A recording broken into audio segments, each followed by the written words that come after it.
Hello বন্ধুরা, সবাইকে আজকে হ্যাপি সানডে জানালাম।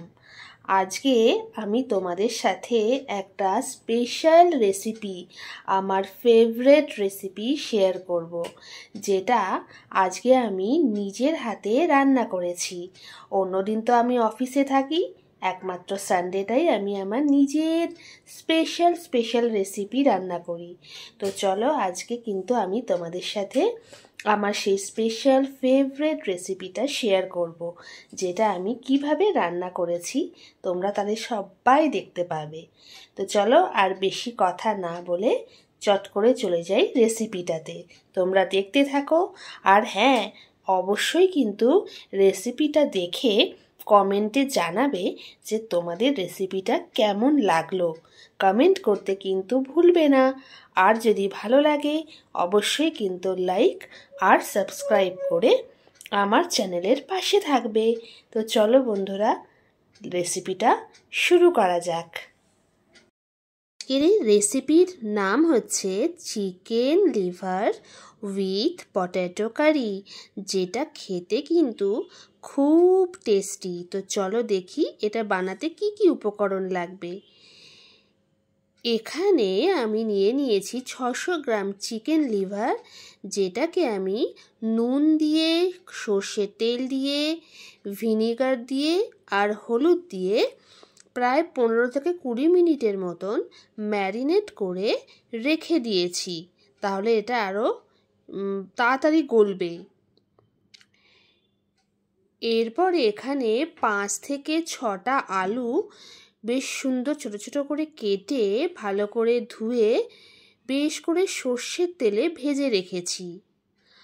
আর এটা বানানোর জন্যে যে মশলার পেস্ট, সেটাতে আমি জিরে গুঁড়ো, হলুদ গুঁড়ো, লঙ্কার গুঁড়ো, কাশ্মীরি, আর তার সাথে আদা রসুন পেঁয়াজ বাটা, কাঁচা লঙ্কা বাটা, পরিমাণ মতো নুন আর চিনি একসাথে মিশিয়ে রেখেছি, আর গরম মশলা। এখানে একটা ছোট্ট টমেটো আর একটা ছোট্ট পেঁয়াজকে কুচি করে কেটে তাকে ভালো করে একটু সর্ষের তেলে ভেজে নিচ্ছি।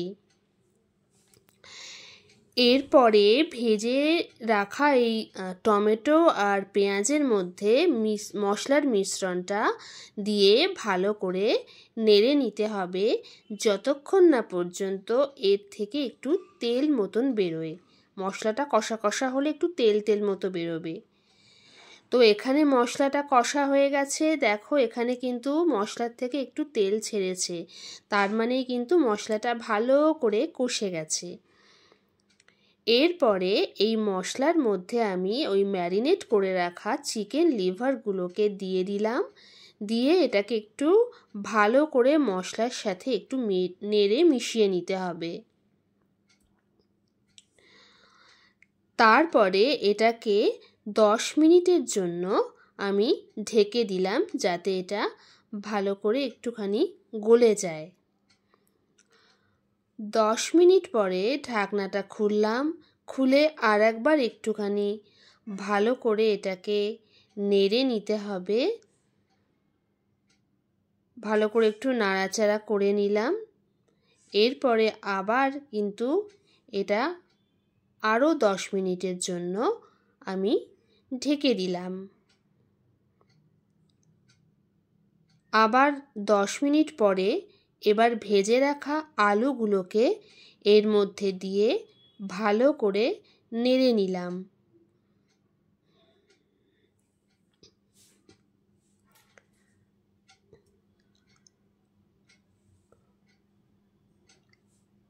যাতে আলুগুলো ভালোভাবে গলে, সেই জন্য এটাকে আরও 10 মিনিট ঢাকা দিয়ে লো ফ্লেমে নাড়তে হবে।